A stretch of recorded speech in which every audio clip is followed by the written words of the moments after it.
Revise कर जाए और उसको याद भी कर पाए, बार बार प्रॉब्लम ना हो। रिवीजन करने में बहुत आलस आता है, मुझे भी आता था, आपको भी आता है, सबको आता है। कैसे रिवीजन करते हैं सर? नोट्स बना लेते हैं हम लोग तो रिवीजन के लिए, और फिर उन शॉर्ट नोट से रिवाइज करते रहते हैं। और कैसे रिवीजन करते हैं सर? पूरी बुक रिवाइज करते हैं सर। रिवीजन ऐसे होता है सर, हाईलाइट कर लेते हैं हम तो उससे भी रिवीजन हो जाता है। तो बेटा ये सारी चीजें पैसिव रिवीजन टेक्निक हो जाती है, इन सबको बोलते हैं पैसिव टेक्निक। आज हम बात करेंगे एक्टिव टेक्निक्स, और एक्टिव टेक्निक्स के जो टाइप्स है वो 4 तरीके से आज मैं आपको समझाऊंगा। आप कोई भी चीज जैसे मन चाहे उसको यूज कर सकते हो, अगर आप चारों यूज आ जाएगा। स्टेप 1 मुझे देखनी होती है, कुछ मीटिंग डिस्कशंस होते हैं जो हम लोग रिकॉल करके किसी चीज को भूल ना जाओ, लूज ना कर जाओ, कर रहे हो या आप कोई अब अपना बिजनेस स्टार्ट के लिए वैसे होता है लोड्स ऑफ इंफॉर्मेशन को स्टोर रखने के लिए लॉन्ग टर्म के लिए। तो आज पहले स्टेप से बात करते हैं, पहले टाइप से बात करते हैं सर किस तरीके से हमें स्टार्ट करना है। तो आज मैं सबसे पहले आपको बताता हूं। अब ये रिवीजन नोट्स क्या होता है? नहीं ये हाईलाइटेड नोट्स नहीं होते हैं, नहीं ये शॉर्ट नोट्स भी नहीं होते हैं, ये होते हैं क्वेश्चन नोट्स। अब क्वेश्चन नोट्स कैसे होते हैं उसका एग्जांपल समझो कुछ ऐसे।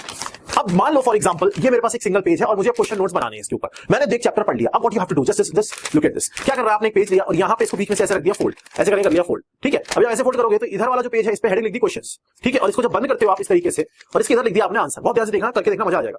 अब आपने क्या करना है? आपने पूरा चैप्टर पढ़ लिया, बुक को बंद कर दो। हम अप्लाई कर रहे हैं active recall technique. Active recall का मतलब होता है कि मैं कोई चीज को रिकॉल कर रहा हूं जो चीज मेरे सामने नहीं है। मैं कैसे कर रहा हूं? जो इन्फॉर्मेशन मैं पढ़ चुका हूं लेकिन अभी वो मेरे सामने नहीं है, इसको बोलते हैं एक्टिव रिकॉल, ठीक है। वो नहीं है मेरे सामने, मैंने बुक बंद कर दी है। अब आपको क्या करना है? अब आपको क्या करना है? रिकॉल करके जितने भी क्वेश्चन आपके दिमाग में आ रहे हैं, क्वेश्चंस कैसे आपके दिमाग में चैप्टर आना चाहिए, उन चैप्टर में से क्वेश्चन निकालो। जैसे फॉर एग्जांपल आपने कोई लाइन पढ़ी थी कि एक बंदा था उसका नाम था अजय, वो या तो आप पूछोगे Ajay, just right it down. ऐसे करके जितने क्वेश्चन बना सकते हो उतने क्वेश्चन बना लो। ये अभी टाइम लगेगा लेकिन जब आप इसको रिवाइज करोगे ना नेक्स्ट टाइम पे तो बिल्कुल टाइम नहीं लगेगा, फटाफट रिवीजन होता चला जाएगा आपको, फिर याद हो जाता है। मेन पॉइंट क्या होता है रिवीजन का? याद होना। आप 10 बार रिवाइज करते हो उसके बाद भी याद नहीं होता क्योंकि आपकी टेक्निक गलत होती है। लोग बेंच प्रेस करते हैं जिम में जाके, बहुत हैवी वेट, तब भी मसल नहीं बनते क्योंकि उनकी टेक्निक गलत होती है। उनको सिस्टम नहीं पता होता, उनको ये नहीं पता होता कि पानी बहुत होता है, जरूरत पानी बहुत ज्यादा होती है तो प्रोटीन तो बहुत, पानी नहीं पीते तो बॉडी कहां से बनेगी पड़ा है। तो कॉन्सेप्ट समझो चीजों का जो मैं बता रहा हूं आपको।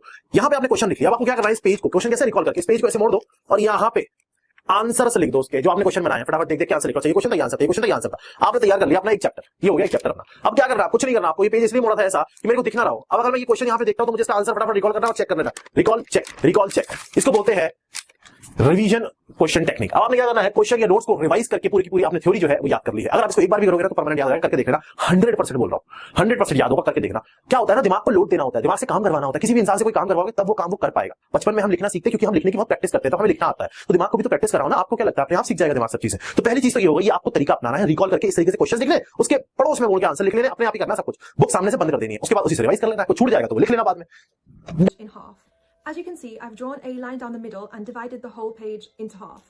And I've done this for every page in the book. So what I do is I actually write the question on one side and then write the answer on the other side. So sort of kind of giving it a revision card format with the question on one side and the answer on the other, but having it all in one book and having the questions one after the other.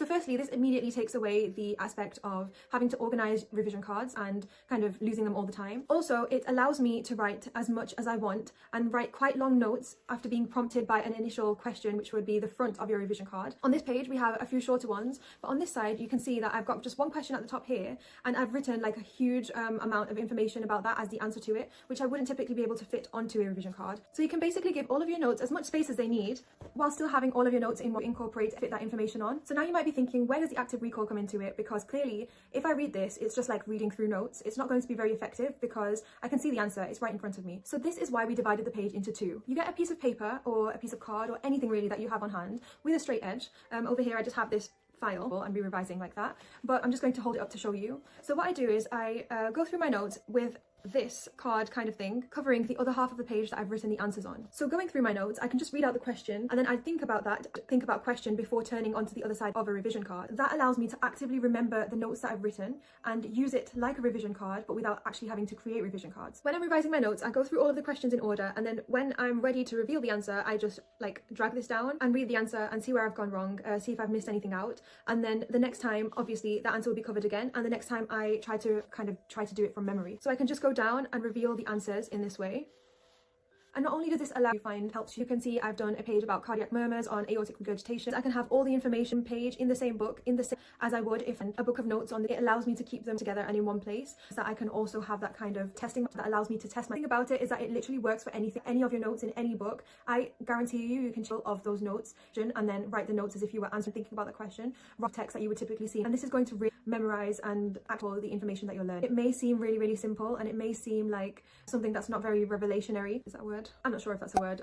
Revolution active. Do try it out. I've been using this method for my exams for ages now, and I always perform really well. It allows you to be really who you need to be, and for you to get in those details, to have the space and have note writing process to write that bit more info. Maybe write a couple of paragraphs. किसी को पढ़ा देते हो तो वो चीज जिंदगी भर नहीं भूलोगे। मैंने आपको पहले भी बताया, जो मेरे स्टूडेंट्स रहे ऑफलाइन में या ऑनलाइन में, मैंने कई बार ये चीज बोली है, चीज सीखी अपनी लाइफ के अंदर कि अगर हम किसी को पढ़ाते हैं तो उससे पहले हम बहुत बार पढ़ते हैं, क्लियर हो पाएंगे, और जब लेते हैं ना उसके बाद वो चीज पढ़ा भी देते हैं ना तो वो चीज हट जाती है, क्योंकि जब आप आपको रिकॉल ऑटोमेटिकली करना पड़ रहा होता है और सामने से क्वेश्चंस आ रहे होते हैं तो वो चीजें ऑटोमेटिकली क्या होती है, सॉलिडिफाई हो जाती है। इंपॉर्टेंट है, छोटे भाई बहन को पढ़ा दो, अपने दोस्तों को पढ़ा दो, है ना। मैंने पिछली बार बताया था, कोई घर में कुत्ता पाला हुआ है उसको पढ़ा दो, लेकिन थोड़ा टफ चीज मत पढ़ाना क्योंकि वो काट सकता है ना। आसान चीज पढ़ाना और अच्छे से पढ़ाना, गंदा पढ़ाओगे तो काट लेगा। तो किसी को भी पढ़ा दो, बस आपको अपने मुंह से कोई चीज निकाल के बोलनी है, किसी को समझाना है। तो this is also one of the most important step you can say that, जो आप कर सकते हो। तो आप कर सकते हो रिवीजन के लिए पढ़ो और किसी को पढ़ा दो, उसके बाद देखो वो चीज सही। ये तरीके होते हैं साइंटिफिक, जो हम लोग को पता होता है, पर हम जो आपको पता होगी नहीं करते हो, क्योंकि आपको आस्क क्वेश्चन टू योरसेल्फ। ये मैंने पिछले वीडियो में भी बताया था, अगर आप अपने आप से क्वेश्चन पूछते रहोगे तो आपका दिमाग एक्टिव रहेगा पूरे दिन। अगर दिमाग को एक्टिव रखोगे तो बहुत बढ़िया चीज होती रहेगी दिमाग के साथ, क्योंकि वो दिमाग एक्टिव है, वो काम कर रहा है। और रात को सो जाओ बढ़िया नींद लेके,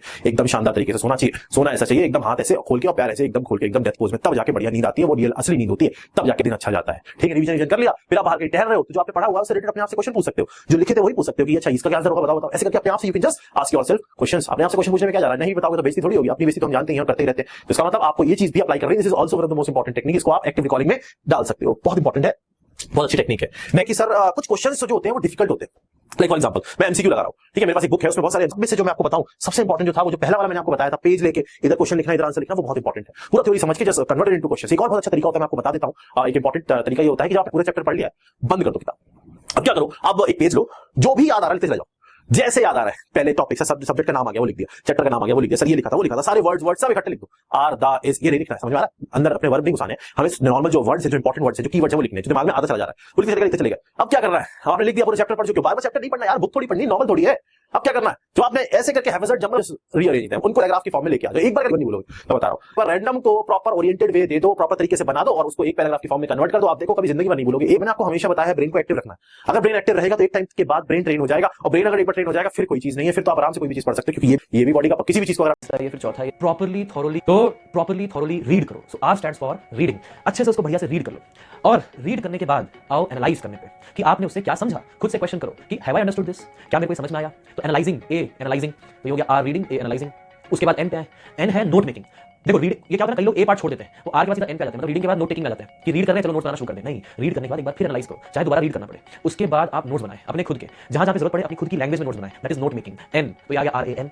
उसके बाद आपको क्रिटिकली एग्जामिन करना है, तो ये आ गया सी, सी से क्रिटिकली एग्जामिन। इसका मतलब मैं समझाता हूं क्या होता है। जब हम लोग पढ़ते हैं तो यूजुअली किसी एग्जामिनेशन के लिए पढ़ते हैं, we have to understand the need of the examination rather than the need of the syllabus, right. ये मैंने समझाया अपनी जोश टॉक्स की वीडियो में, यहां पे आप देख सकते हो उस वीडियो को, उसमें देखना तीसरा चौथा पॉइंट है या पहला पॉइंट होगा शायद। तो क्रिटिकली एग्जामिन करने का मतलब क्या है, क्रिटिकली एग्जामिन करने का मतलब ये होता है कि आप एक एग्जामिनर के पर्सपेक्टिव से जो क्वेश्चन बनाता है उसके पर्सपेक्टिव से थोड़ा सोचें, और अपने नोट्स को देखते हुए ये सोचें कि इसमें से किस किस तरह के क्वेश्चन फ्रेम किए जा सकते हैं। और कॉपी के नीचे थोड़ी सी जगह आप छोड़ते हुए, मैंने सिखाया आप लोगों को पहले कि कॉपी के नीचे थोड़ी जगह छोड़ देनी है, तो उस जगह पर आप सवाल लिख सकते हैं कि यहां से इस तरह के सवाल बन सकते हैं, इस तरह के सवाल बन जा सकते हैं। इसको क्रिटिकली एग्जामिनिंग। जितना आप बेटर वे में इसको करोगे उतना बेटर वे में, इसका मतलब आप चीजों को समझ पा रहे हो। आप एक एग्जामिनर, एक स्टूडेंट की हैसियत से नहीं, एक एग्जामिनर के पर्सपेक्टिव को देख पा रहे हो। That is foreseeing what can come in the exam, that is very important. उसके बाद सी के बाद आई एच पे, बहुत important point, helping others. H stands for helping. Helping मतलब आप दूसरों की हेल्प, किसी को टीच करें। तो ऐसे में क्या होगा, आपने अभी तक जो समझा है, जो सीखा है, वो किसी और की समझ में तो आएगा ही, लेकिन उससे ज्यादा फायदा आपका है। आपको चीजें बहुत अच्छे समझ में आएंगी, आपको उससे कॉन्फिडेंस बिल्डअप हो जाएगा कि हाँ भाई सामने वाला कन्विंस हो गया, मतलब मुझे भी अच्छे से समझ में आ चुका है। तो ये सामने वाला दो दिन कर देगा, सामने वाला अब उसके ऊपर रिवाइज करेगा ना करे, लेकिन आपका वो चीज पक्का हो गया, ये तो शुरू हो गया। तो दैट इज फॉर हेल्पिंग। और फिर उसका आता है ओ स्टैंड्स फॉर ऑप्टिमाइजिंग। ऑप्टिमाइजिंग का मतलब होता है कि जितना अभी तक आपने सीखा, जितना अभी आपने पढ़ा, उसको शॉर्ट से शॉर्ट में क्या किया जाए। इसको बोलते हैं माइक्रो नोट्स भी बोलते हैं। माइक्रो नोट्स बनाओ ताकि आप अपने टाइम को ऑप्टिमाइज कर सके। अगली बार जब आप सेम चीज पढ़ें तो फिर से उतना समय ना लगे, क्योंकि आर से लेकर के RANCH टाइम बहुत लगा।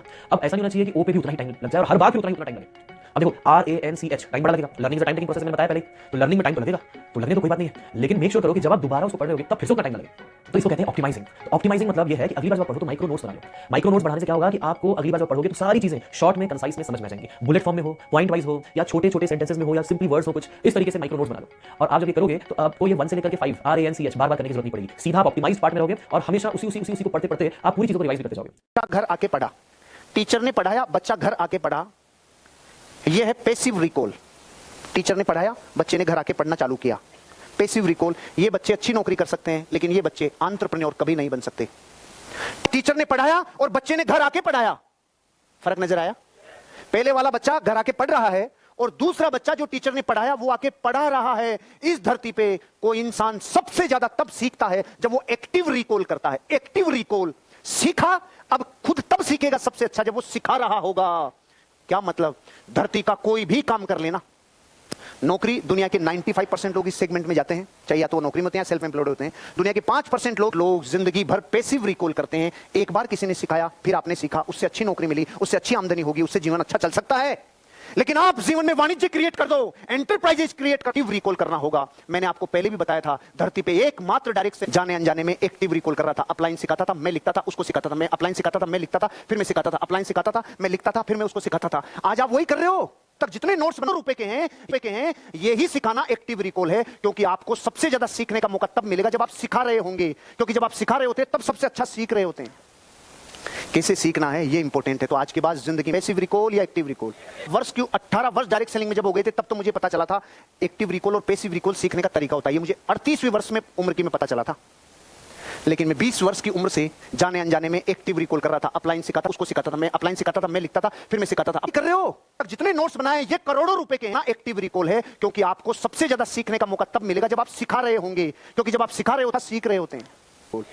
इनकम तो पैसिव चाहिए, तो रिकॉल एक्टिव चाहिए, जिससे आपकी जिंदगी की कामयाबी जुड़ी है। Most common mistake use quizzing, aka active recall. I'm assuming that you already know about this strategy, but action. The easiest way to use active recall is to do practice questions over and over. I remember in medical school, if you ask any student, they'll tell you the best way to study is to just do a ton of practice questions. What I would do is ask the professor or ask seniors who've already taken the class where to find the best practice questions and the best practice tests. If you're studying for a standardized test, then I highly recommend you spend some money to buy a question bank. This is a totally worthwhile investment. Flashcards. This is the teaching effect or the protege effect. But the thing is, you don't actually have to teach someone else. You can teach yourself in the mirror, or you can teach your stuffed animals. The important part is that you actually put your ideas into words. You can't just teach it in your head. You have to say it out loud, or write it down, or type it out. But make sure that you're not peeking at your notes when you're teaching. This forces you to put the ideas into your own words. A step further to really test yourself, then you can apply the Feynman technique. Pretend that you can apply the Feynman technique, teaching a 5-year-old. You have to use simple words so that the 5-year-old would understand, and you have to constantly ask yourself why. So for example, let's say that you're learning about this drug. Well, this drug treats asthma. Why? Because it helps you breathe easily. Well, why? Because it relaxes your airways. Why? Because it binds to this receptor in the body. Why? You keep asking yourself why, because that's what a 5-year-old would do. This really helps you break down your concepts into its simplest parts and make sure you're not peeking at your notes. So now let's talk about a common mistake that students make when you start quizzing yourself before you learn the information, such as using a pretest. This can be pretty helpful because you get the benefits of the hyper-correction effect. This is when you thought you knew the answer to something, the wrong time you're learning, then use the Feynman technique during the process while reading through the material. And then after you finish reading, you can use flashcards. Doctor working in Cambridge, and in this video method, the study for my closest friends used in the top 3 and sometimes even subjects at Cambridge University with competitive medical school follows. Basically, instead of ever writing any notes, instead of ever trying to summarize content from lectures or textbooks, what my friend Asay did is that all he did was just to write a ton of questions for himself. And then when he was revising, he would just go over those questions over and over again. And after a handful, maybe like 3 or 4 repetitions of these questions, he pretty much knew everything in every subject inside out. So how does this work? Let's hop into the laptop, as they say. These were the documents that he made for each of the subjects. So we've got HOM, which is physiology. We've got this lecture was about cell membranes and stuff. So his question, then it was about all good and what, and down a bit with questions. He hasn't wasted any time in summarizing. All he's done is just himself. And the idea is that he's done a bit with questions. He hasn't wasted any time in making notes and in summarizing. All he's done is just write questions for himself.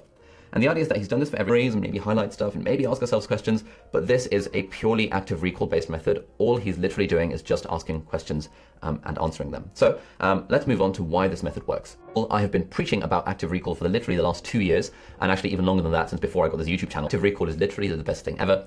It's the best thing ever because active recall is the single most efficient study technique that's ever been discovered. There is a mountain of evidence supporting it. I've got a long video that I'll link in. It's testing ourselves is so amazing because the way the brain works, it's all based around how many times and how much you retrieve information from your brain. So we all have this misconception that in order to study, we have to put stuff into our brains.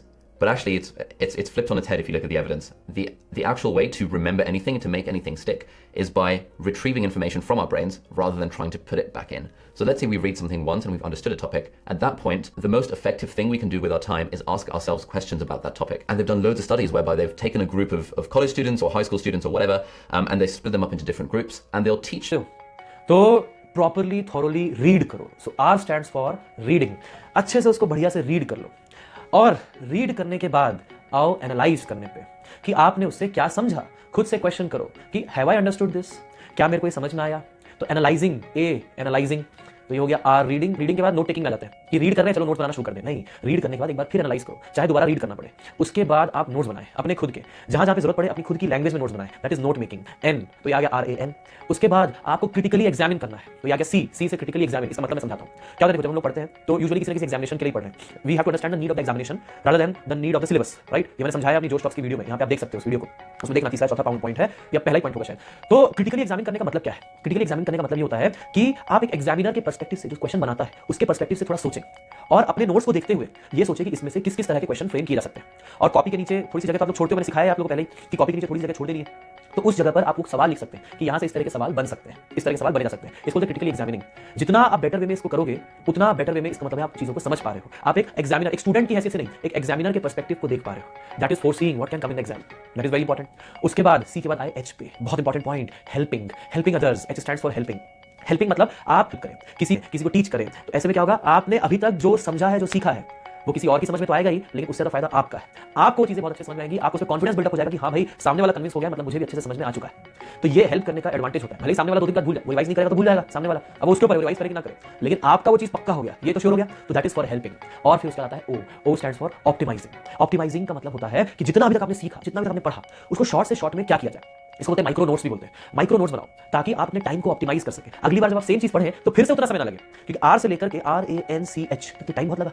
अब ऐसा नहीं होना चाहिए कि O पे भी उतना ही time लग जाए और हर बार फिर उतना टाइम लगे। अब देखो RANCH टाइम बड़ा लगेगा, learning is a time, NCH learning is a time taking process, मैंने बताया पहले। तो लर्निंग में टाइम तो लगेगा, तो लगने तो कोई बात नहीं है, लेकिन मेक दोबारा उसको पढ़ रहे होगे तब फिर से उतना टाइम ना लगे। तो इसको कहते हैं ऑप्टिमाइजिंग। तो ऑप्टिमाइजिंग मतलब ये है कि अगली बार जब आप पढ़ो तो माइक्रो नोट्स बना लो।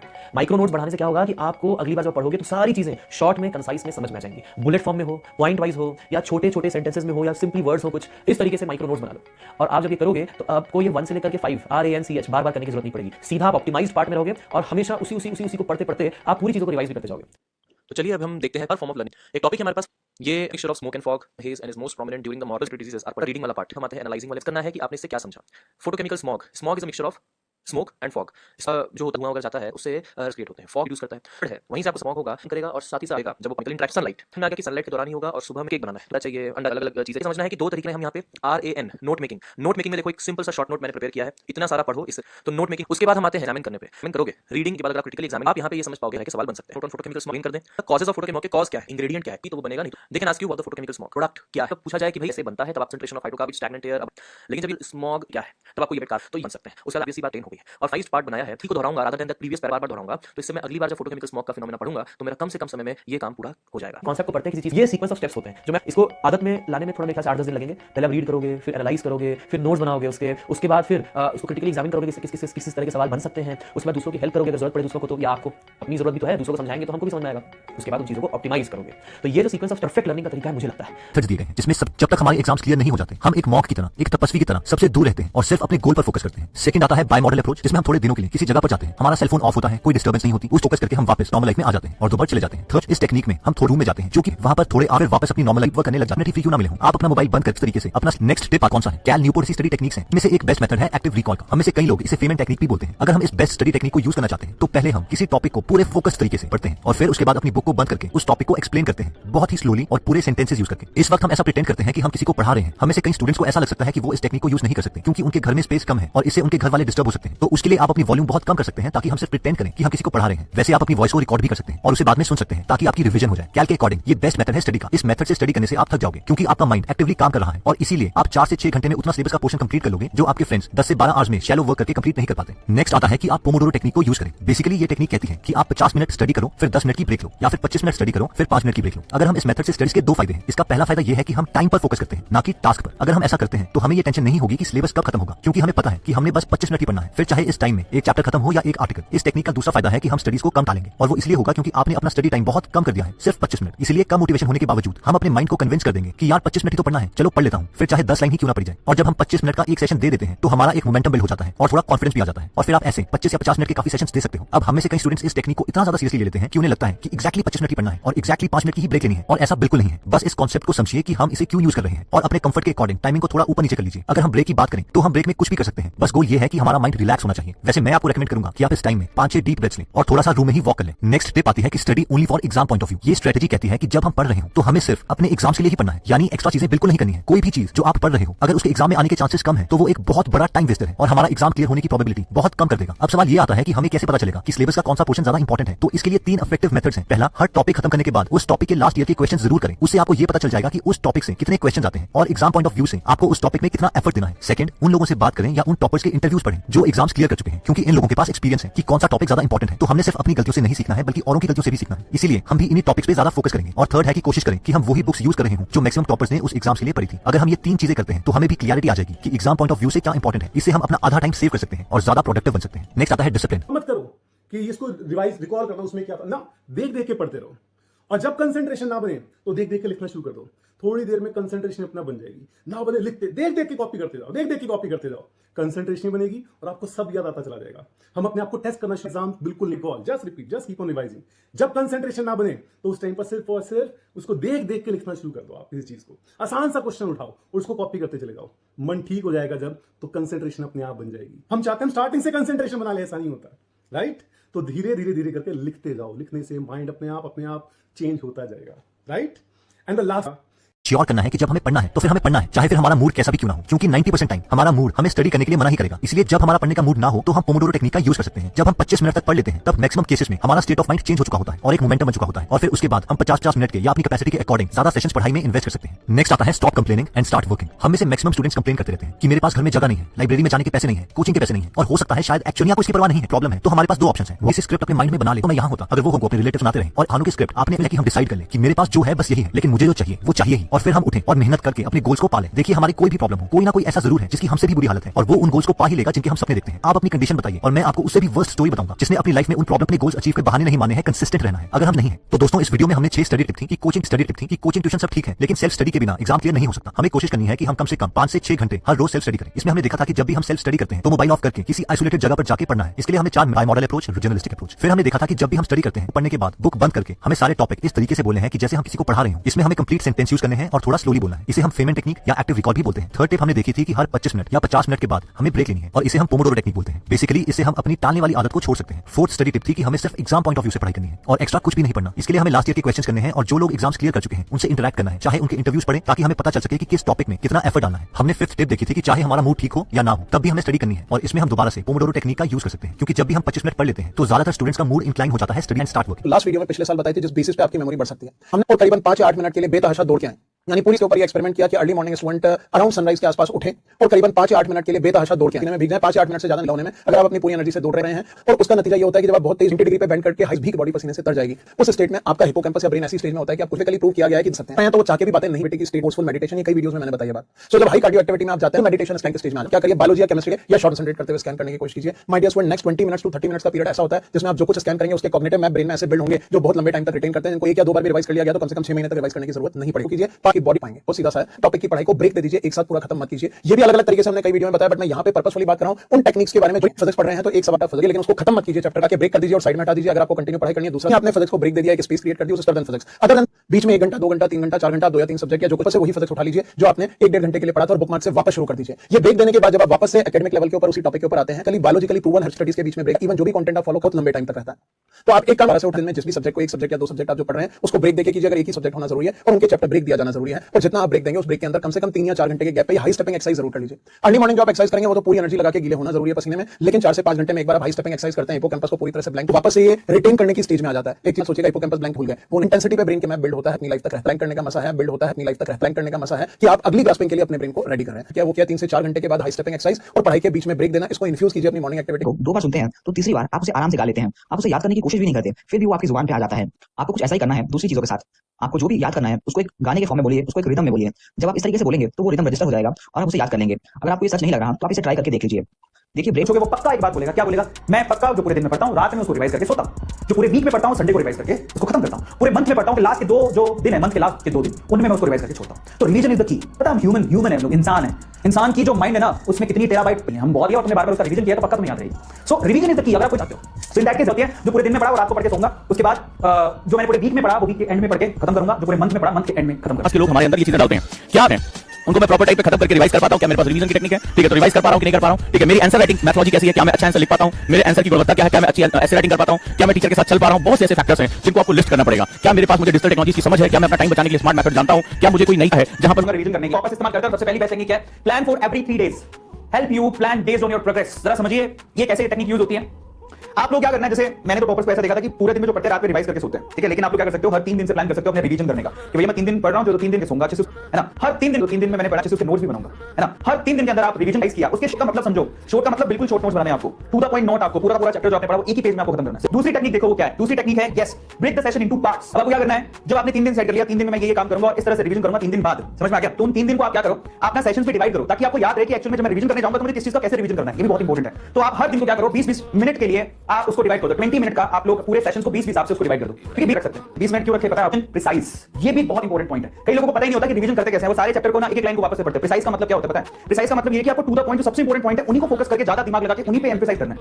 आपका प्रिसीजन बहुत ज्यादा इंपॉर्टेंट है, जो इंपॉर्टेंट पॉइंट्स हैं, जो प्रॉब्लम्स हैं, जो स्ट्रक्चर्स हैं, सिर्फ उसी पे फोकस करो। रिवीजन का मतलब सिर्फ उतना ही होता है, लाइन टू लाइन आपको वापस से थोड़ी पढ़ना है। रिवीजन का मतलब लाइन टू लाइन वापस से पढ़ने का नहीं होता, क्योंकि एक बार जब आप पढ़ लेते हो तो आपको अंदाजा लग जाता है कि चैप्टर में इंपॉर्टेंट क्या है, ठीक है। सो ये आपके लिए एक और टेक्निक है। टेक्निक नंबर 4 पे चलते हैं, एंड दैट इज आप क्या करो, आप जैसे कि मैंने आपको पहले बताया कि टॉपर क्या करता है, टॉपर करता है सुबह से शाम तक जो पढ़ा रात में रिवाइज करके सोता है, फिर पूरे वीक में जो पढ़ा फिर वीकली रिवीजन करता है ना। लेकिन कई बच्चे ऐसे भी होते हैं, मैं आपको बताऊं कि हर एक 2-2 घंटे में जो उन्होंने 1-2 घंटे पहले पढ़ा था उसको 5 मिनट के लिए रिवाइज कर लेते हैं। छोटे छोटे और बहुत बड़ी इंपॉर्टेंट जो कॉन्सेप्ट होते हैं उनको हर एक 2-2 घंटे में वो रिवाइज करते हैं। बहुत सारे टॉपिक जिनकी गारंटी होती है कि इनमें से सवाल आएगा ही आएगा, तो उसको लोग हर 2-2-3-3 घंटे में उसको पढ़ते भी, उनके क्वेश्चन भी करते हैं। कई बच्चे ऐसे देखे टॉपर ऐसे जिनके दिमाग में उनके रिलेटेड सवाल चलते रहते हैं, वो अच्छा वो क्वेश्चन सोल्व नहीं हो रहा, अचानक से उनके दिमाग में आता है कि ये सॉल्यूशन होगा, फटाफट से भागते हैं फिर बुक उठाते हैं। ऐसे लोग भी देखे मैंने, जो आप सुबह से शाम तक पढ़ो, रात को रिवाइज करो, जो वीक में पढ़ो वीकली रिवाइज करो, जो मंथ में पढ़ो मंथ के एंड में रिवाइज करो। That will help you a lot. आपकी रिवीजन की ये स्ट्रेटजी होती है ओवरऑल, है ना। 5 पॉइंट पर चलते जो टॉपर्स फॉलो करते हैं, that is stick charts in front of you your study table. अगर आपको रिवीजन करना है तो आप इसे किसका ऐसा डेस्क है, ये देखो किसी बच्चे का डेस्क है, उसने क्या किया हुआ है, अपना जो स्टडी टेबल है उसके आजू बाजू हर जगह पे सारी की सारी, और कितना प्यारा लिखा, never never never give up, oh my God, work hard never give up. और यहां पर उसने क्या रखा है, अलग अलग चार्ट लगा रखे हैं, बुक्स रख रखी हैं अपने सामने, चार्ट लगा रखे हैं, और चार्ट के अंदर ना सारे इंपॉर्टेंट फॉर्मूले लिख रखे हैं। जो पढ़ने वाले बच्चे होते हैं वो सिर्फ सामने क्या लगाते हैं, यस फॉर्मूले, चार्ट्स, रिवीजन करने के लिए इंपॉर्टेंट पॉइंट्स, बस वही लगाते हैं। अरे रिवीजन अपने आप होने लगता है। मान लो आप ऐसे बैठे हो टेबल पे, एकदम से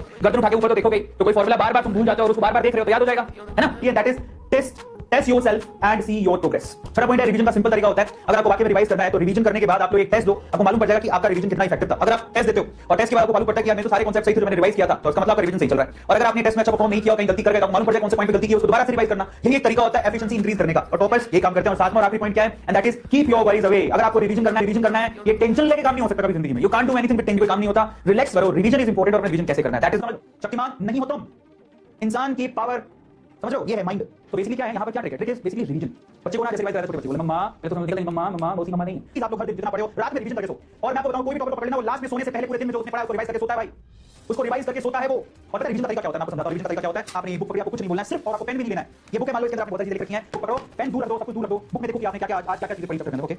कुछ नहीं बोलना, कुछ पेन नहीं चलाना, कुछ नहीं। और जब आप पढ़ रहे हो मालूम पड़ रहा होता है बेसिकली हाई मुझे आता है, मुझे नहीं आता है, ठीक है। जब पढ़ रहे हो अच्छा याद है, ओके ओके यहाँ पे ये चीज भूल गए, उसको फिर से देखो, ठीक है, फिर से ध्यान से देखो। पेन भी यूज नहीं करना, रिवीजन में पेन यूज मत करो, आपको देखो जहां पर भूल गए यार फॉर्मूला मुझे नहीं आता, ओह अच्छा ये ऐसा था, ठीक है। ये आपने पढ़ लिया, ठीक है। पढ़ने के बाद क्या करो, उसको बंद करो। बंद करने के बाद क्या करो पता है, मैं समझाता हूं। फिर आंखें बंद करो, आंखें बंद करने से अब जो पेज में जो चीज सीक्वेंस में लिखी हुई थी, जैसे लिखी हुई थी, इंसान ना बहुत तगड़ी चीज है, मतलब वो किसी शक्तिमान से कम नहीं। जो आंखें बंद करते हो, जो आपने पढ़ा आपके दिमाग में ना, अगर आपने बहुत कंसंट्रेट करके पढ़ा तो आपके यहां से ज़हन से जाता हो जाएगा, पेज में जैसे लिखा था, कमाल है। और पता है इतना रमजान चाहिए ना रिवीजन करते टाइम, आंखें बंद करो तो आपकी कॉपी ऐसे मतलब फॉर्मूला लाइन टू लाइन आपके दिमाग में आ रहा है, और जैसे लाइन टू लाइन दिमाग में आ रहा है, जहां पर तुम स्टक हो जाते हो, कॉपी दोबारा खोल के देखो कि यहां पर एक्चुअली था क्या, समझ में आता है इसका। और मैं आपको बताऊं, कोई भी टॉपिक को पकड़ लेना, वो लास्ट में सोने से पहले पूरे दिन में जो उसने पढ़ा है उसको रिवाइज करके सोता है भाई, वो सिर्फ। और आपको पेन भी नहीं लेना है। ये बुक है, मान लो इसके अंदर आपने बहुत सारी चीजें लिख रखी हैं, बुक पकड़ो, पेन दूर रख दो, सब कुछ दूर रख दो, बुक में देखो कि आपने क्या क्या आज क्या क्या चीजें पढ़ी चैप्टर के अंदर, ओके। कुछ नहीं बोलना, कुछ पेन नहीं चलाना, कुछ नहीं। और जब आप पढ़ रहे होते हैं ना, आपको मालूम पड़ रहा होता है बेसिकली हाँ मुझे आता है और ये मुझे नहीं आता है, ठीक है।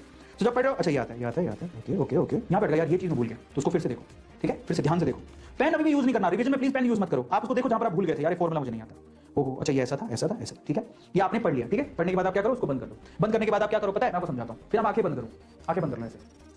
अब जब पेज में जो चीज जिस सीक्वेंस में लिखी थी और जैसे जैसे लिखी हुई थी, इंसान ना बहुत तगड़ी चीज है, तो कम नहीं है। जो आपने पढ़ा वो आपके दिमाग में ना, अगर आपने बहुत कंसंट्रेट करके पढ़ा है तो आपके यहाँ से जहन से जाता हुआ जाएगा, पेज में जैसे जैसे लिखा था, कमाल है। और पता है इतना रम जाने चाहिए ना रिवीजन करते टाइम की, आंखें बंद करो तो आपकी कॉपी ऐसे मतलब फॉर्मूला लाइन टू लाइन आपके दिमाग में आ रहा है। और जैसे लाइन टू लाइन दिमाग में आ रहा है ना, जहां पर तुम स्टक हो जाते हो वहां कॉपी दोबारा तो खोल के देखो कि यहाँ पर एक्चुअली था क्या, समझ में आता है। इससे आपका माइंड पावर शार्प होगा, बहुत ज्यादा शार्प होता है। और जैसे लाइन टू लाइन दिमाग में आ रहा है ना, जहां पर तुम स्टक हो जाते हो वहां कॉपी दोबारा तो खोल के देखो कि यहाँ पर एक्चुअली था क्या, समझ में आता है। इससे आपका माइंड पावर शार्प होगा, बहुत ज्यादा शार्प होता है।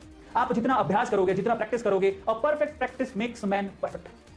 समझ में आता है? It's the most powerful tool to grow your knowledge. मैं बोलता हूं आप कितने भी कोचिंग ज्वाइन कर लो, ऑनलाइन ऑफलाइन टीचर के पास भाग रहे हो, जब तक आप अपने आप को समय नहीं दोगे, सेल्फ स्टडी नहीं करोगे, तब तक आप अपनी नॉलेज को ग्रो नहीं कर सकते। क्योंकि इंसान खुद को जब समझना शुरू कर देता है ना चीजें, तो ज्यादा समझ में आती है, ज्यादा कोई और समझाए, इसमें आपका दिमाग खुलता है, आप ज्यादा डाइवर्स होकर अलग-अलग डायरेक्शन में सोच पाते हो। एक तो क्या होता है, स्पीचेस है most powerful tool to grow your knowledge. मैं बोलता हूं आप कितने भी कोचिंग ज्वाइन कर लो, ऑनलाइन ऑफलाइन टीचर के पास भाग रहे हो, जब तक आप अपने आप को समय नहीं दोगे, सेल्फ स्टडी नहीं करोगे, तब तक आप अपनी नॉलेज को ग्रो नहीं कर सकते। क्योंकि इंसान खुद को जब समझना शुरू कर देता है ना चीजें, तो ज्यादा समझ में आती है, ज्यादा कोई और समझाए, इसमें आपका दिमाग, यहीं से इनोवेशन और इन्वेंशन शुरू होती है, डिस्कवरी यहीं से होती है, जब आप माइंड डेवलप करते हो। तो सेल्फ स्टडी अच्छा तो नहीं है, कुछ भी नहीं है। तो सवाल है, let's see the importance of self study. Self study importance है, सबसे पहले मेक योर मोर डिसिप्लिन।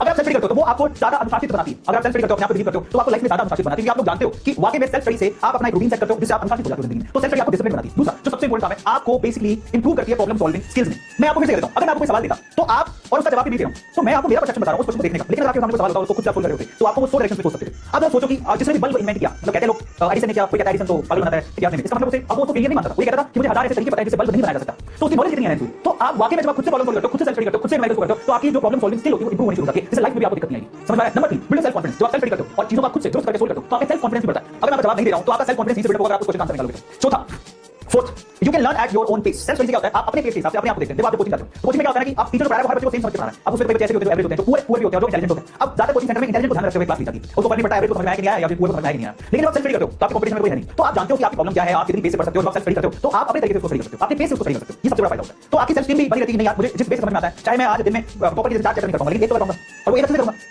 पांचवा सबसे बड़ी चीज क्या होती है? Improve time management. जब आप सेल्फ स्टडी करना शुरू करते हो, तो आप टाइम टेबल प्रॉपर बनाते हो, तो फॉलो करते हो, तो आप टाइम की अहमियत समझते हो, टाइम टेबल फॉलो करना शुरू करते हो, टाइम टेबल की आपकी स्किल इंक्रीज होती है। आप जानते हो मुझे सेल्फ स्टडी करनी है, मुझे इतना घंटा बैठना है, तो अपने आप को मैनेज करना शुरू कर देते हो। ये अक्षर गोपाल सीबीएसई 2017 के टॉपर है, 99.6% मार्क्स बनाए। क्या कहती है जरा इसको समझो। वो क्या कहती है? आई did not enrol for any coaching, I did self study. बच्ची जो कह रही है जरा समझ लो। वो कहती है मैंने किसी कोचिंग सेंटर में कोई एनरोल नहीं किया, मैंने सेल्फ स्टडी करी। खास बात है, दूसरी टॉपर पकड़ो। सेकंड टॉपर आपकी मेघना श्रीवास्तव 2018 के टॉपर है, 90.2% मार्क्स करेगा वहां पे। ऐसे देते हैं 1.4% मार्क्स करेगा। जो भी है, बच्ची क्या कहती है? बच्ची कहती है कि I did not take any tuition classes, I just maintain consistency. मैं सुबह से शाम तक अच्छे से कंसिस्टेंसी पढ़ाई करती थी, और मैं बता देता हूं कि आप लोग याद रखिएगा, और मैं बता देता हूं कि आप लोग याद रखिएगा, बड़ा इंपॉर्टेंट है। एक सी होता है कंसिस्टेंसी। कई लोग में जो अच्छे प्रोग्रेस करना चाहते हैं, सी का मतलब कंसिस्टेंसी होता है। अगर आप कंसिस्टेंट हो ना, तो आप कभी पीछे नहीं होगे, आप चैंपियन बन ही रहोगे। सी से ही सी मिलता है। कंसिस्टेंट हो ना, तो आप कभी पीछे नहीं होगे, आप champion. Subject, unless they revise it, it won't be useful. No revision, no use of reading the subject. That is for the reading. Reading will become reading only. Once again, if you read it, that will become rereading, but not revision. How to do revision? For revision, normal revision, I'll tell you first part. Second part is quick revision just before exams. Revision, quick revision. Let's go for first normal revision. For normal revision, what you have to do is simply you have to first step is close your eyes and visualize it. You have read the subject, one topic you have read. So the same topic, just close your eyes and visualize and recollect the subject. Recollect the topic. Then while recollecting, if you are unable to recollect or if you are forgetting any concept, any point, open your eyes and see the book. Once again, close your eyes and visualize it. This is the first point. And the second point is that write whatever you have visualized on the paper. Whatever you have visualized, write it on the paper twice. This is the perfect way of revising. First one is that you are revising, and second thing is that you are writing what you have visualized on the paper twice. Rough notes you can keep or you can write it on paper, but write it. So it will go inside of your memory for long term. And third step, what you have to do is before going to sleep, recollect the subject, recollect the topic, what you have read it. Before sleeping, automatically your mind will retain the subject for a long period. Then in the fourth step, morning when you wake up, visualize what you have read it in the night. Means within 24 hours, first time is you are visualizing, second time you are writing, before sleeping you are visualizing, morning when you wake up visualizing the same topic. 4 times within 24 hours you are doing. Apart from this, every weekend, so whatever you have read for the entire week, visualize it, revise it. Then after that, every month ending. So whatever you have read, entire syllabus just it has to go in front of your ending. So whatever you have read, entire syllabus just it has to go in front of your eyes and visualize everything. This is normal revision I'm talking. Then after that, we'll go for the quick revision. Normal revision is for the normal days. The moment when you start your academic career and when you started attending your classes, then you have to do this normal revision. Then now coming to the quick revision, second part. Quick revision is just before exams. 1 week before exams. This is going to work out. 1 week before exams, I would advise you to not to study any new subject, any new topic, no new concept. Only simply what you have read, that you have to revise. Then you'll get a very good fruitful results. You can remember the subject very well. So how to do this quick revision 1 week before? For this, remember, entire subject, entire topic, it has to go in front of your eyes. Just have a glance. Don't read new subject, new topics. And 1 or 2 days before, emphasize only important topics, because 1 week before already you have read entire subject. Entire subject you have some knowledge. What is that concept and what are the main points? Everything is you have knowledge. But last 2 days, just emphasize the important points, important concepts. You know what kind of topics are asking in the exam. Same repeated questions, same repeated topics. And if you revise the syllabus, if you revise the old question papers will come, those topics only take and revise it last 2 days. And rest of the topics, which are not much important, that has to go in front of your eyes, one glance, fast. Wherever important, stop and read it, emphasize it, visualize it. So this is quick revision. Always remember, for doing this quick revision, what is needed is here, presence of mind is very much important. While revising, your mind is absent. Your mind is going to many places, distractions, and WhatsApp, and Facebook, and social media. You can't revise it. So shut down all these things. Open your mind, and presence of mind is very much important. And remember one thing, you may be a night owl. Means many people, they study in the night time long hours. You may be a night owl. But during exams, if tomorrow exam is there, you have to sleep early, wake up early. So that you'll have presence of mind. Your mind will wake up, your mind will work effectively. If you are sleeping very late, and morning waking up, sufficient sleep is not there, then automatically your mind will become blunt. It will not work. Entire year you have studied, so that's not going to work out. That is why at least 1 week, 10 days before, you just make a practice of sleeping early, waking up early. Then automatically you'll be habituated. So this is revision techniques. What we have decided, let me give you a recap. First one is that normal revision. Second one is quick revision. For normal revision, what is needed? Whenever you study the subject, just close your eyes and visualize it. Then after that, write what you have studied in the paper. Then after that, before sleeping, you are visualizing. Before waking up, you are visualizing. Then weekly once you are visualizing, and monthly once. This is normal revision. Quick revision, 1 week before, read entire subject. Last 2 days, only important topics like formulas and most important topics, only those topics emphasizes. Make sure that you are perfect. That's it. If you do this revision technique, whatever you have studied, you'll retain in your subject. Not only that period, next year and coming years also, you'll retain the subject. Once if you have a glance of that, it will be useful. So this is quick revision techniques. Hope the talk is useful. Please be in touch in the and fill out the bits that were missing. About 2 months left until the exams, and he decided that the only technique he was going to use was to just write questions for himself. So for the entire Cambridge first year medical syllabus, he wrote himself like a list of 100 and something questions. Technique mind map technique जो कि पूरी दुनिया में लोग इस्तेमाल करते हैं। इस टेक्निक को टोनी बुचान इन्होंने ढूंढी पावरफुल टेक्निक है दोस्तों। तो माइंड मैप टेक्निक क्या है? जब भी कोई कंसेप्ट आपको याद करनी होती है, कोई लेसन आपको याद करना होता है, तो आपको क्या करना है, उससे रिलेटेड एक डायग्राम बनानी होती है, आपको ड्रा करने हैं, लिखने हैं। और अगर वो मेन पॉइंट से रिलेटेड कोई सब पॉइंट्स है, तो उनको भी मेन पॉइंट से आपको लिंक कर देना है। और उन पॉइंट्स को लेकर कोई पिक्चर आप बना सकते हो, तो वो पिक्चर भी वहां पे आप बना लीजिएगा। तो वो सारी कंसेप्ट जो आपने पढ़ी है, जो टेक्स्ट आपको, उसे आपको क्या करना है, इसमें कन्वर्ट करना है। अब सही क्यों करना है दोस्तों? क्योंकि हमारा भी कोई इन्फॉर्मेशन हम देते हैं तो हमारा ब्रेन उसके ऊपर प्रोसेस करता है। जैसे फ्रिज में कोई चीज हम डायरेक्टली रख सकते हैं, वैसे ब्रेन में कोई भी चीज हम नहीं रख सकते। अगर उसे याद रखना है तो उसके ऊपर प्रोसेस करता है। वो हर एक चीज को एक दूसरे के साथ लिंक करता है और तब जाके वो बातें हमें याद रहती है। मतलब हमारी लिंक मेमोरी है। लेकिन अगर हमने पहले से ही वो डाटा है वो लिंक करके बहुत अच्छे से उसका डायग्राम बना के हमारे ब्रेन में को दिया, तो हमारा ब्रेन जो है उसका काम बहुत आसान हो जाता है और हमें वो कंसेप्ट बहुत अच्छे तरीके से याद रहती है। अब इस टेक्निक को समझने के लिए एक बहुत ही आसान सा एग्जांपल हम लेंगे। मोटिवेशन आपको कर ही नहीं होती, क्योंकि कुछ तो जो टेक्स्ट मैंने आपको बताया था उससे रिलेटेड जब डायग्राम मैंने बना दिया, तो ये टॉपिक जो आपको बहुत गहराई से क्लियर हो गया और आपको याद भी रहेगा। ये चमत्कार होता है माइंड मैप का या डायग्राम का। जितना जल्दी से आप टेक्स्ट को डायग्राम में कन्वर्ट करोगे, आपके ब्रेन के लिए बहुत आसान हो जाता है उसके ऊपर प्रोसेस करना, उससे समझना और उससे लंबे समय तक याद रखना। अब आते हैं थर्ड स्टेप की ओर कि मैंने इस टेक्निक, ये जो किताब है सबसे पढ़ लिया और उसका लिंक बनाने की कोशिश की, उसकी लिंक समझने की कोशिश की। बहुत डिटेल में जब आप अच्छे से पढ़ते हो उस लेसन को, तो आपको वो कंसेप्ट पूरी तरह से क्लियर हो जाती है। और मैंने क्या किया, जो भी टॉपिक एक दूसरे से एसोसिएटेड है उसको मैंने अंडरलाइन कर लिया। और बहुत सारे वो टॉपिक को लेकर कुछ एग्जांपल होते हैं या कुछ बाद में, अरे लास्ट में मैंने डायग्राम बना लिया, रफ डायग्राम बना लिया कि इस टॉपिक में, इस लेसन में यह बताया गया है। और फाइनली उस डायग्राम को मैंने इसे शेयर कर लिया, अटैचमेंट पैदा होगी। और कैसे कर सकते हो दोस्तों? आप क्या करना है, एक नोटबुक मेंटेन करना है और जब कोई कंसेप्ट आपको याद करनी है तो उसे शुरू से लेकर अंत तक बहुत डिटेल में पढ़ना है।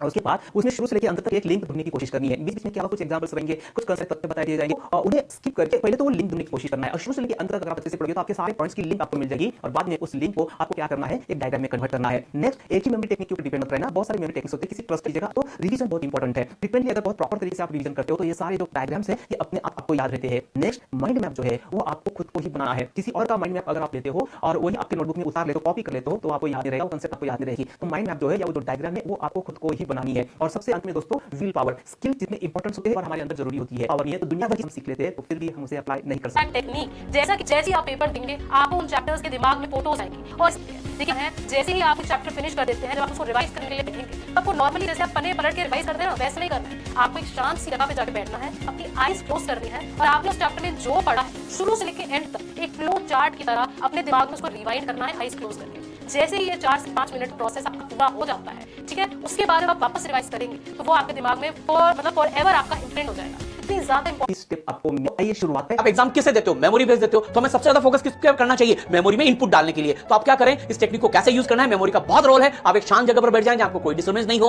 और फिर अपनी आंखें बंद करके पूरा का पूरा चैप्टर रिवाइज करते जाएं। उससे आपको एक एक सीन याद आता जाएगा, कौन सा फॉर्मूला पढ़ा, कौन सा कॉन्सेप्ट पढ़ा, कौन सा एग्जांपल किया। जब ये प्रोसेस 3-4 मिनट में निपट जाए, उसके बाद आप अपने नोट्स या इस तरह के माइंड में रेफर कर लो। आप क्या भूले उनको 10 बार लिख के फिर से चेक कर लो। ऐसा करके आपका पूरा का पूरा चैप्टर एग्जाम के लिए तैयार हो जाएगा 3 से 4 मिनट में। ये दुनिया की सबसे जबरदस्त टेक्निक है। तो एमएफटी अपनाओ, भर भर के मार्क्स पाओ। भी सुन लो, कुछ भी देख लो, तो इमीडिएटली 1 घंटे के अंदर 56% उड़ जाता है, 1 दिन के अंदर 2/3 उड़ जाता है और 1 हफ्ते के अंदर 3/4 उड़ जाता है, 75% उड़ जाता है। इस इंटरवल पे आप रिवाइज करोगे तो आपकी मेमोरी फॉर्मेशन बहुत ज्यादा स्ट्रांग होगी। उस इंटरवल को बोला जाता है कि जब आपने जैसे वीडियो देख लिया, ठीक है, इमीडिएटली इसको दोबारा 2x पे सुन लिया, तो ये तो first revision has to be done immediately. Second जो रिवीजन है वो होता है 1 दिन के बाद, जैसे आपने शाम को पढ़ लिया, उसके बाद 1 दिन के बाद फिर से पढ़ लिया उसको।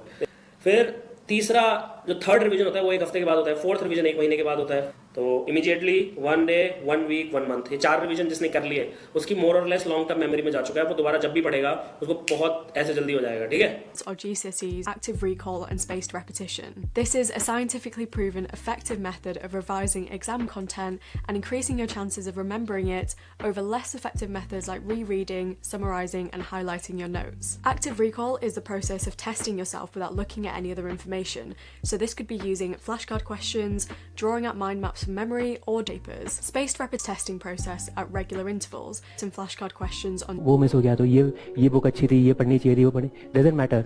You have your own source, study from that source, revise from that source. So if I talk about my experience in the classes which I did, in the class I wrote each and every word the teacher said. I went to home, I revised it. Whenever the next class came, I revised it. In between also 2 or 3 times I revised it. So my notes were so much crystal clear in my memory that you say a word, I will directly tell you which page or which portion of a page that particular word was written. That was my level of dedication towards revision. को जब भी कोई notes बनाए सबसे फिर याद करेंगे, और फिर जब याद करेंगे तो अब साल के आखिर में जाकर रिवाइज करेंगे. बचेगा क्या तुम्हारे पास, तो खुद ही अंदाजा लगा लो. साइंस तुम्हें दे रहा हूं, इसका जो मैं मनोवैज्ञानिक कारण दे रहा हूं. यानी फर्स्ट रिवीजन आपका 24 आवर के अंदर आपका नोट्स, यानी एक बार पहले रिवाइज करोगे, चाहे सोने से पहले, सुपर उठने के बाद, ऑफिस जाते समय, आप इसमें तुरंत के तुरंत इसको क्या करोगे, रिवाइज करोगे, रिकॉल करोगे, इसको तुरंत के तुरंत इसको जो है दोबारा इसको रिवीजन करने का प्रयास करोगे. अगर नहीं हुआ तो मामला साफ है. लॉजिक दे रहा हूं, आप जाकर स्टैट चेक, गायब. अरे ये इसमें डाउनलोड नहीं होता है. कि सफल ना होने की बेसिक वजह 2-3 है. एक तो है डिसिप्लिन, कि मेहनत करना लेकिन उसको डिसिप्लिन के साथ न कर पाना. जैसे 3 दिन पढ़े तो जब तक छोड़ेंगे नहीं, इस भाव से पढ़े, और 3 दिन बाद 7 दिन के लिए लेट गए, एकदम आराम करें. तो एक तो ये बात है. मेहनत पर्याप्त नहीं होती ना, मेहनत से ज्यादा जरूरी है स्ट्रेटेजी. देखिए, मेहनत करने से बात बनती, तो अगर पशुओं की तुलना की जाए तो गधे घोड़ों की जगह आसीन हवाई होते हैं, पर गधे गधे रह के ज्यादा मेहनत करके भी, और घोड़े घोड़े ही, है ना. भाव समझिए कि सिर्फ मेहनत से नहीं होता है. कितनी मेहनत कहाँ करनी है, किस गति से, किस अनुपात में, किस त्वरा के साथ, किस त्वरा मतलब स्पीड के साथ करनी है, ये सब अगर गाइडेंस पूरी आपके पास हो, या तो स्ट्रेटेजी आप खुद बहुत अच्छी बनाने में माहिर हो. जैसे मैं जब विद्यार्थी था, मुझे ऐसा लगता था कि स्ट्रेटेजी बहुत आसान चीज है, इसमें क्या दिक्कत है, और मुझे कभी किसी की जरूरत पड़ी नहीं स्ट्रेटेजी बनाने में, क्योंकि सबका अपना माइंड होता है. मेरा जो तरीका ज्यादा है तो वो स्ट्रेटेजी का वैसा नहीं होता. कुछ लोग क्रिएटिव ज्यादा होते हैं, उसके अलग तरीके से दिमाग काम करता है. तो या कोई आपका साथ दे आपकी स्ट्रेटेजी बनाने में और एग्जीक्यूट करने में, यही तरीका है. तो मैं गाइडेंस एक साथ लिख देता हूं, तो आप समझ पाएंगे कि इस प्रोग्राम के पीछे हमारा मंतव्य क्या है, उद्देश्य क्या है. ठीक है. ओवर कॉन्फिडेंस के शिकार होते हैं कुछ लोग, अंडर कॉन्फिडेंट होते हैं. हम कौन से सेगमेंट में कितने अच्छे हैं, कहां कितने बुरे. सब सेगमेंट, टॉपिक, सब सिस्टम हो. साइंटिफिक फीडबैक क्या होता है, सारा खेल इसी का है. अगर आपसे पूछे मेंटरशिप क्या है, तो बोलना साइंटिफिक फीडबैक मैकेनिज्म. मूल रूप से ये हमें ये पता ही नहीं होता कि हम कौन से सेगमेंट में कितने अच्छे हैं, कहां कितने बुरे. सब सेगमेंट, टॉपिक, सब टॉपिक. कंसेप्चुअल प्रश्नों में अच्छे हैं या फैक्चुअल में अच्छे हैं, कितना टाइम दे रहे हैं. ऐसा तो नहीं कि हम ठीक कर रहे हैं और बाकी लोगों की तुलना में टाइम ज्यादा ले रहे हैं. और जब हमें अपनी एक एक चीज, एक एक अच्छाई और बुराई का साइंटिफिक फीडबैक ना मिले, तो हम अंधेरे में तीर मारते रहते हैं. और इसी प्रोसेस में देखिए, प्रीलिम्स जो है ना, पढ़ाई का खेल है नहीं. दरअसल पढ़ाई तो एक पक्ष है, स्ट्रेटेजिक थिंकिंग बेहतर है, प्रीलिम्स उसका निकलना बहुत आसान है. कमजोर कैसे हो जाएगा सर? हमने भी 16-16 घंटे पढ़ाई की है, 18-18 घंटे मुझे हम अपने हालात पता क्या होते थे हमारे. सीटिंग ऐसे होती थी भाई साहब, जब बैठ गए तो बैठ गए. बट हाँ, ये भी नहीं है भाई 1-1.5 घंटे के बाद ब्रेक लिया, बट सीटिंग है भाई. अगर लाइब्रेरी में एक सीट पकड़ ली ना, तो पकड़ ली. सुबह 5:30 बजे लाइब्रेरी में खड़ा था मैं, क्योंकि मुझे मेरी सीट चाहिए, और सीट ऐसी चाहिए कि पीछे से कौन आ रहा है, पीछे से कौन जा रहा है, मुझे पता ही ना लगे. तो सीट लेने के लिए जाता था ना, सबसे पहले लाइब्रेरी 6 बजे खुलती, 5:30 बजे पहला था. आधा घंटा क्यों? क्योंकि मुझे वो सीट चाहिए, क्योंकि वो सीट डिस्ट्रैक्शन नहीं करती. अब जब आप लाइब्रेरी के अंदर जाओगे, दोस्तों के साथ घूमोगे, तो भाई साहब फिर तो देखो सिंपल सी बात है, लाखों लोग आ रहे हैं, लाख पता कितने फेल होंगे, माइंड क्या कहता है जी. 1 जून से एग्जाम है, तो गिने चुने 60 दिन बचे. 60 दिन का मतलब 4 पेपर में तो 15 दिन बचे. एक पेपर सिर्फ 15 दिन है. काउंटिंग ऐसे किया करो आप कि एक पेपर के सिर्फ 15 दिन बचे हैं. 4 पेपर है ना, जिनके 8 है उनके पास आप देख लो कितने दिन बचे. सिर्फ 7 दिन बचे, सिर्फ 7 दिन बचे. एक पेपर के सिर्फ 7 दिन में बहुत लोग हैं, और 7 दिन पैसे उड़ते हैं, और 7 दिन में पूरे थोड़े हैं. अब उसमें सोगे भी, तो उसमें सोगे, खाना पीना खाओगे और अदर एक्टिविटी भी करोगे, तो कितने घंटे आप ये निकालो. आपके शेड्यूल बने होने चाहिए. जिसका शेड्यूल ही तैयार पढ़ने के लिए बच्चा बैठता है, उसको समझ आता पढ़ूं क्या. कभी लो निकालता है, लो घुसाता है, फिर टैक्स निकालता है, टैक्स घुसाता है, फिर वो करता है, ये करता है पूरा. फिर उसको लगता है मैं 2 घंटे पढ़ लिया, मेरा बहुत हो गया.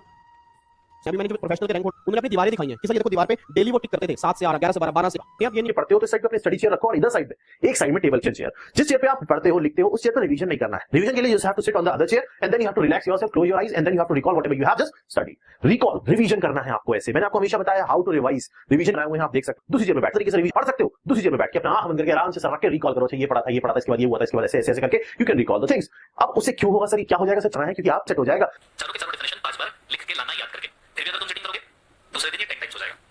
ठीक है? तुम जितने दिन सेटिंग करोगे, उतने दिन ये 5 से बढ़ता जाएगा. हिसाब से नहीं होती. एक बात नहीं होती. एक बात आप समझ लो, आपको सीए पर एक ही रास्ता है, उसे चेंज नहीं होगा. तुम्हें रास्ते के हिसाब से चेंज होना पड़ेगा. अगर रास्ता तुम्हारे हिसाब से चेंज हुआ तो सीए सिर्फ तुम ही बनोगे. और भगवान को कैसे तुमको सीए बनाना है, वो सिर्फ तो वे कॉमन होना चाहिए या तुम्हारे हिसाब से होना चाहिए. ये रास्ता है. तो सिर्फ 5 टाइम और 10 टाइम बोला. उनको पूछ लेना जिन्होंने अभी बैच किया लास्ट वाला. बोला दर्शन सर के साथ चीटिंग किया और कोई चीज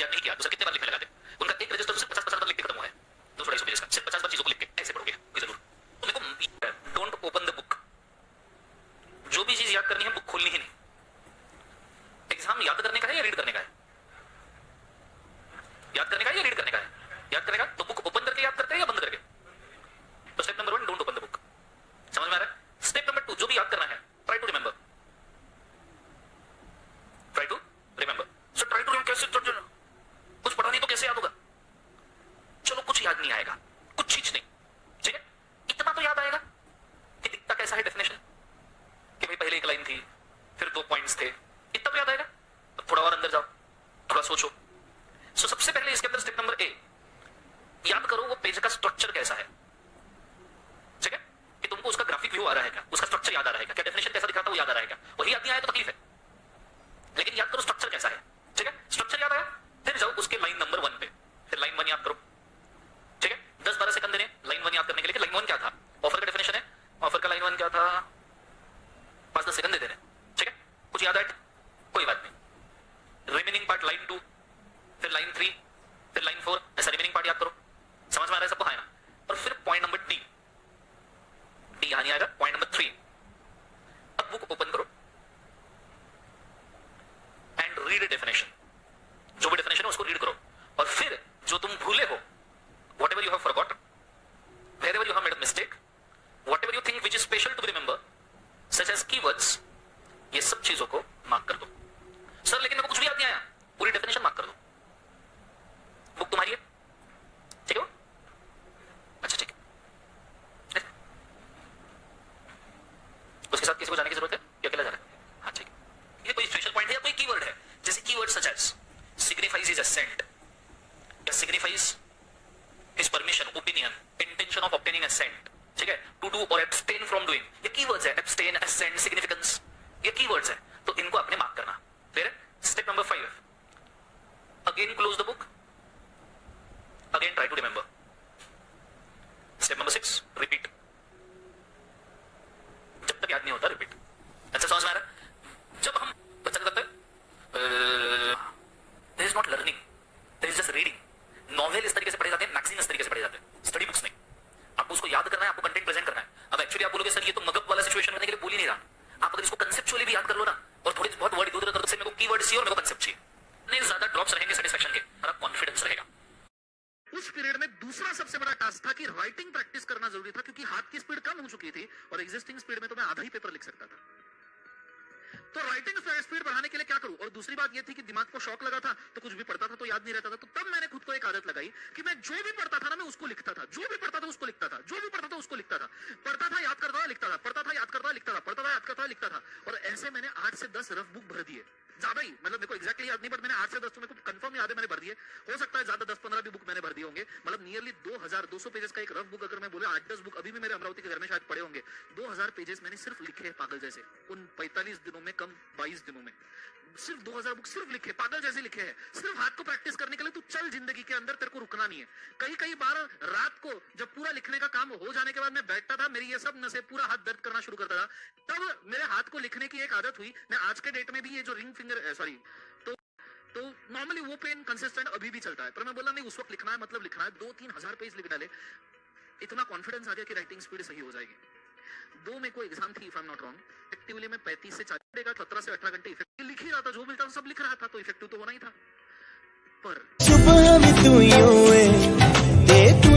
शाम इस जुबान एक ही नाम, तेरा नाम है। सवाल पूछो, लिखो और आगे बढ़ते रहो सीखते हुए, और सवालों से ही आप बदल सकते हो।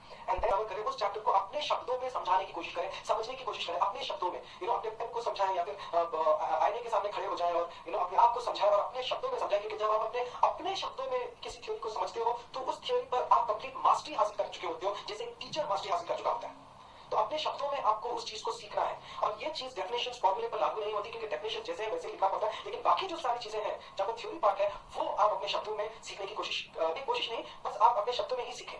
ओके, सीखने के बाद अपने आपको अपने शब्दों में समझाएं। तो यहाँ पर 5 स्टडी टिप्स मैं स्टडी गोल पहले डिसाइड करेंगे, दैट पर्टिकुलर डेली गोल आपको सेट करना है कि आज मैं क्या पढ़ूंगी। और एक बार आपने डिसाइड कर लिया, तो कुछ भी हो जाए उस चीज को फिनिश किए बिना आप वहां से हटेंगे नहीं। और बाई चांस हटेंगे भी तो एक्सरसाइज करके 20 मिनट वापस आकर उस चीज को कंप्लीट करके ही आप you will go to sleep that day. And then creative study methods, अलग-अलग स्टडी मेथड्स का इस्तेमाल करें और अपने आप को टेस्ट करें। बिल्कुल अपने आप को टेस्ट करें, और सवाल पूछे, कोई सवाल सिली नहीं है। Use your own words to understand topics, अपने शब्दों में आप टॉपिक्स को समझने की कोशिश करें और समझाने की कोशिश करें। उम्मीद करता हूं कि ये वीडियो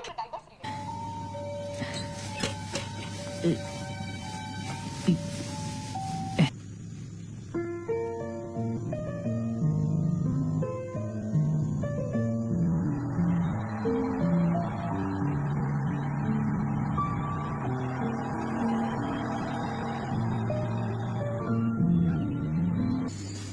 के साथ रहो तो अच्छा बनोगे। बिल्कुल आपकी सराउंडिंग्स आपको बनाती हैं। जैसी सराउंडिंग्स में रहे, ऑब्वियसली बात है, देता हूं तो आप जो रो रहे होते तो आप भी no, because the vibes around there will affect you. Energy is very powerful. Energy आप करोगे। अगर माइथोलॉजी की बात करोगे तो वहां पे भी आपको त्रिमूर्ति मिलेंगे। खींचना चाहते हो तो वो 3 इंसान है, तरीके से कन्वर्ट हमारे वर्ड्स, हमारे नंबर पकड़ोगे उनकी लाइफ के, तो ऑफिस में एंटर करने से अच्छी एवो 69 बट आर्टिफिशियल टेक्निक जो है इसको पड़ेगा। पर ये मैनिफेस्ट का मतलब होता है जो चीज आप सोचो आपके सामने प्रेजेंट हो जाए, प्रकट हो जाए। अगर आप चाहो कि मैं लाइफ में ये बनना चाहता हूं तो आप उस टाइम में वो बन जाओ। मैंने आपको बोला जैसा सोचोगे वैसा ही आपके आसपास की एनर्जी बन जाएगी। अगर मैं गुस्से में रहता हूं, चिड़चिड़ा रहता हूं, इमेजिन करना, बहुत सारे लोगों की एनर्जी वैसी हो जाती है।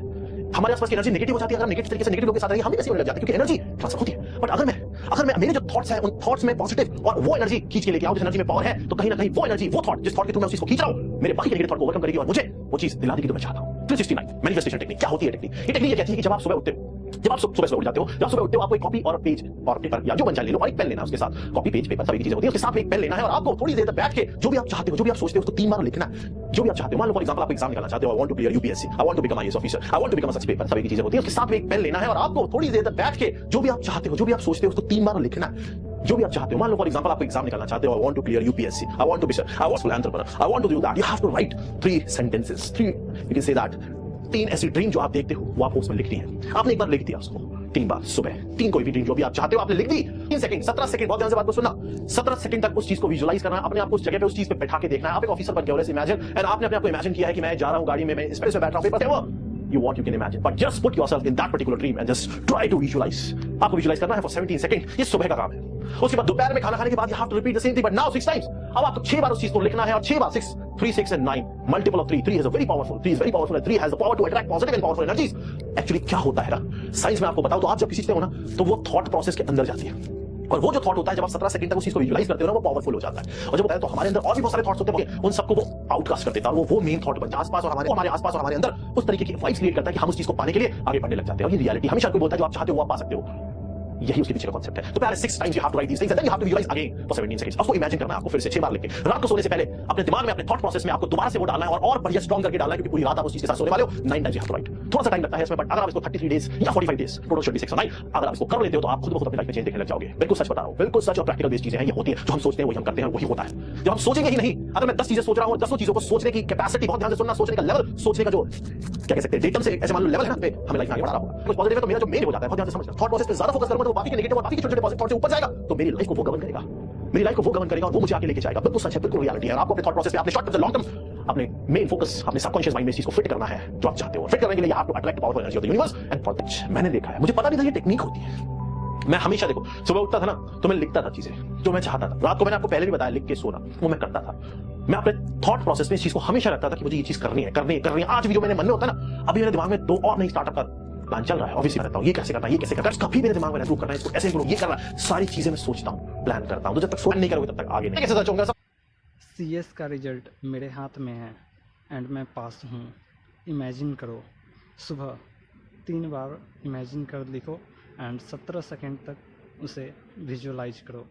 फिर दोपहर में 6 टाइम लिखना है और 17 सेकंड विजुअलाइज करना है, फील करना है कि मैं पास हूँ और रिजल्ट मेरे हाथ में है। फिर रात को 9 बार लिखना है और 17 सेकंड विजुअलाइज करना है।